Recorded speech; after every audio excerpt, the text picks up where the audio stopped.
दोस्तों हमारे छत्तीसगढ़ रायगढ़ में बहुत बड़ा हादसा हो गया दोस्तों।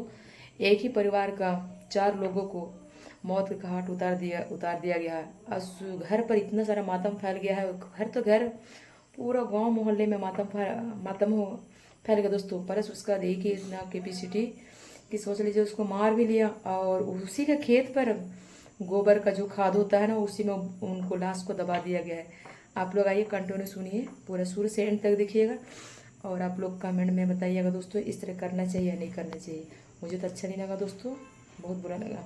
आइए ना देखिए। रायगढ़ में हुई एक सनसनीखेज वारदात के बारे में आपको बताते हैं। रायगढ़ जिले के खरसिया थाना क्षेत्र के ठूसे कला में एक परिवार के 4 सदस्य 5 दिनों से लापता थे, लेकिन 5 दिनों के बाद उनके ही घर के आंगन से उनकी लाश मिली है। आरोपी ने वारदात को अंजाम देने के बाद शवों को गोबर के ढेर में दफना दिया था। घर की बाड़ी से जब तेज बदबू उठी तो लोगों ने पुलिस को सूचना दी। घर सूना था और ऐसे में यहां से बदबू उठने के बाद ग्रामीण पुलिस तक पहुंचे और इसके बाद पुलिस ने फॉरेंसिक टीम की मौजूदगी में खुदाई शुरू की, जिसमें गोबर के ढेर के अंदर परिवार के 4 सदस्य यानी पति, पत्नी और 2 मासूम बच्चों का शव बरामद किया गया। घटना के बाद से ही परिवार की एकमात्र सदस्य शिवानी का रो रो कर बुरा हाल है। उन्होंने प्रशासन से आरोपियों को कड़ी से कड़ी सजा दिलाने की मांग रखी है।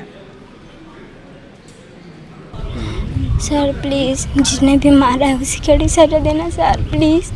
मैं ना तो देखो तो आराम। एक ही परिवार के 4 लोगों की हत्या हुई है और चारों के जो शव है वो घर के पीछे की जो बाड़ी है उसमें छुपा के रखे गए हैं और पूरे यहाँ पे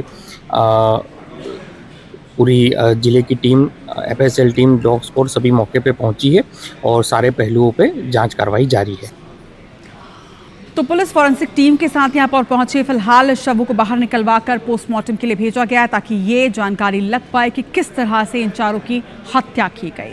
मृतकों की पहचान बोधराम सिदार, उसकी पत्नी सहोदरा, बेटा अरविंद और बेटी शिवांगी के रूप में की गई। बताया जा रहा है कि बीच बस्ती में हुई इस घटना से पूरा गाँव सहमा हुआ है। मौके का जायजा लिया संवाददाता। खरसिया के ठूसे कला इलाके में एक ही परिवार के 4 लोगों की हत्या कर दी गई और हत्या करने के बाद शवों को घर के पीछे छुपा दिया गया। कुछ लोग हैं, जानने की कोशिश करते हैं। आप कहाँ रहते हैं ये बताइए। मैं राजू नगर में रहता हूँ। हाँ, ये बताइए, ये परिवार के लोग कब से यहाँ रहते थे, कितने साल से? मन बहुत साल हो गई, समन के शादी नहीं हो रही तब ले रहे मन। हम कम से कम 25 साल हो गई शादी हो, तब यही चरत ही। बात व्यवहार में कैसे थे लोग? बात व्यवहार में थोड़ा सा पियात रही, लेकिन लड़ाई झगड़ा करने वाला नहीं रही से वह। अच्छा ये बताओ, कब से बंद था घर? आप लोग देखे थे कि बंद? तो पूरी चल दे रहे हैं सर। हमन कल फिरे हैं, हमन 2 बजे वहाँ ले फिरे हैं। आज सुबह हमन सूचना मिली सी कि मन के ताला बंद हावे और खून मतलब पके हावे काके ना, तो सब गांव वाला मनाइन है, पुलिस ला सूचना दी नहीं तो आके सब इकट्ठा होई नहीं। तो फिलहाल इस घटना के बाद गांव के जो लोग हैं वो स्तब्ध हैं। कुछ लोग हैं, उनसे बात करने का कोशिश करता हूं मैं। जानते थे आप इनको, मृतक को? तो बुआ का लड़का था। कुछ लग रहा है कैसे हुई घटना? कुछ जानकारी मिल पाई आपको? कोई हो हल्ला सुने थे आप लोग? नहीं सर, हम तो जंगल जाते हैं, जंगल से आते हैं थक कर, खाना पीना खा के सो जाते। पता नहीं चल पाया कैसे क्या हुआ करके। हाँ।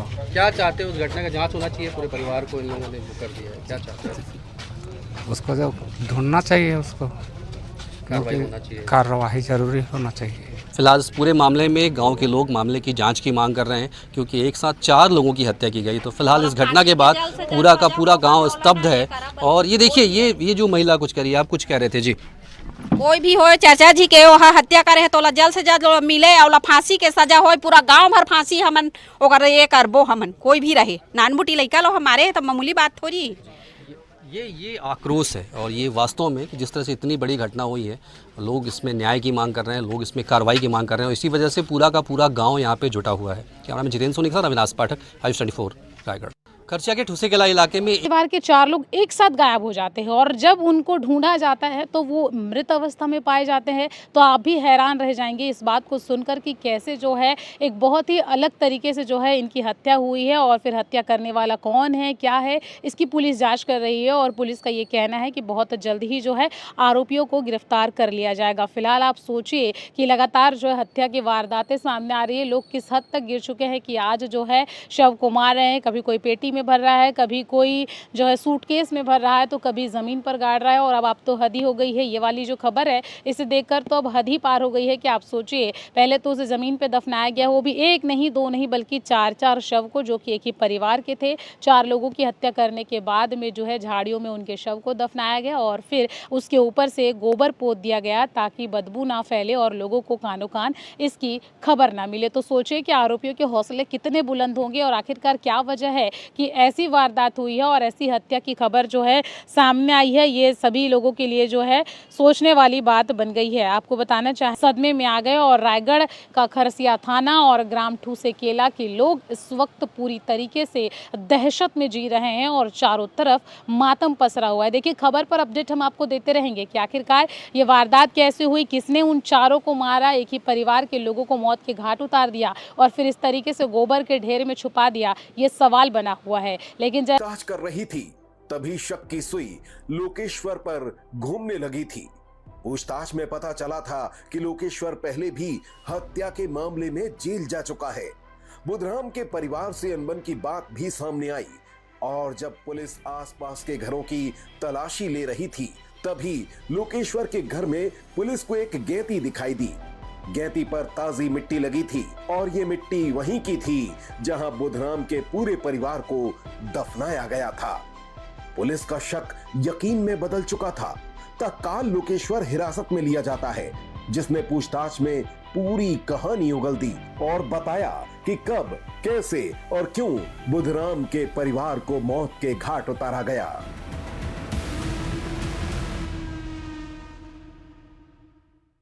कि हाँ, ये जो औजार मिले हैं, ये औजार में जो मिट्टी लगी हुई है वो मिट्टी वही है जो वहाँ मौके से जहाँ पे शव दफनाए गए थे वहाँ की मिट्टी है। इससे हमारे पास कंक्लूसिव एविडेंस आया कि हाँ, यही करना किया होगा और फिर उससे डिटेल में पूछताछ की और आखिर में उसने अपना गुनाह कबूल किया। दरअसल लोकेश्वर पटेल की नजर बुधराम के घर के पीछे वाली जमीन पर थी। लोकेश्वर वो जमीन खरीदना चाहता था। इसके लिए उसने बुधराम से कई बार बात भी की, लेकिन वो तैयार नहीं हुआ। कुछ दिनों पहले लोकेश्वर के लड़के ने बुधराम के घर से धान की चोरी की थी। दोनों के बीच विवाद भी हुआ था, जिसके बाद लोकेश्वर के मन में नफरत की आग जलने लगी थी। लोकेश्वर बदला लेने की फिराक में घूम रहा था। उसने हत्या का प्लान काफी पहले ही तैयार कर लिया था। इसके लिए कुछ दिनों पहले उसने बुधराम के घर की पूरी रेकी भी की थी। लोकेश्वर ने देख लिया था कि कहां से घर के अंदर दाखिल होना है और घर में टंगिया कहां रखी है। सारी जानकारी हासिल करने के बाद वो सिर्फ मौके की फिराक में था और ये मौका मिला 9 सितंबर की रात को, जब बुधराम नशे की हालत में था। बुधराम ने उस दिन जमकर शराब पी रखी थी। फिर क्या था, रात को करीब 9 से 10 बजे के बीच लोकेश्वर अपने नाबालिग बेटे के साथ घर में घुसता है। पहले बुधराम की पत्नी को मारता है, फिर दोनों बच्चों की हत्या करता है और आखिर में बुधराम को मौत के घाट उतार देता है। हत्या के बाद लोकेश्वर ने घर के ही दूसरे कमरे में गड्ढा खोदकर लाशें दफनाने की कोशिश की, लेकिन मिट्टी कड़क होने की वजह से वो कामयाब नहीं हुआ और लाशों को बाड़ी में लेकर गोबर के ढेर के नीचे दफना दिया। जब उसको पकड़ के लेके आए तब उसने पूरा घटना को कबूल किया कि मेरी पूर्व से इससे रंजिश चल रही थी। उसके पीछे की जो जमीन थी दोनों की बाड़ी सटी हुई थी, तो ये चाह रहा था कि उसको बाड़ी का कुछ हिस्सा मिल जाए। प्लस आपस में जैसे अड़ोसी पड़ोसी में लड़ाई झगड़ा होता रहता है किसी किसी छोटी मोटी चीजों में, वो भी हो रहा था। लोकेश्वर इतना शातिर था कि उसने पुलिस और गांव वालों को भी गुमराह करने की कोशिश की। हत्या करने के बाद वो फरार नहीं हुआ, बल्कि गांव में ही रहा। पुलिस की जांच के दौरान भी वो साथ घूमते रहा ताकि किसी को शक ना हो। लेकिन वो भूल चुका था कि अपराधी कितना ही शातिर क्यों ना हो, लेकिन कानून की नजरों से बच नहीं सकता। पुलिस ने हत्या में इस्तेमाल किए गए हथियार गैती और फावड़ा बरामद कर आरोपी को सलाखों के पीछे भेज दिया है। लेकिन इस घटना ने हर किसी को झकझोर कर रख दिया है कि आखिर छोटे छोटे विवाद कितनी बड़ी वारदात को अंजाम दे सकते हैं। ना सीसीटीवी ना डीवीआर पुलिस के लिए चुनौती बन गई थी, लेकिन रायगढ़ पुलिस ने 50 लोगों की टीम बनाई। लगातार टीम मॉनिटरिंग करती रही। पहले 15 लोगों को हिरासत में लिया, कड़ाई से पूछताछ किया। फिर पुलिस के सामने पूरा मामला स्पष्ट हो जाता है कि लोकेश्वर पटेल ही आरोपी है और लोकेश्वर पटेल कहाँ पढ़ाई करते थे, क्या करते थे आप? पत्रपाली। अच्छा, आपके परिवार में कौन कौन थे आपके? 2 बहनी, एक भाई और आपको कब पता चला घटना ऐसा हो गया करके? आपको कुछ बात हुआ था 1-2 दिन पहले परिवार में? हाँ, सोमवार को हुआ था। सभी से अच्छे से बात की थी। किसे किसे बात हुआ था? मम्मी और पापा से।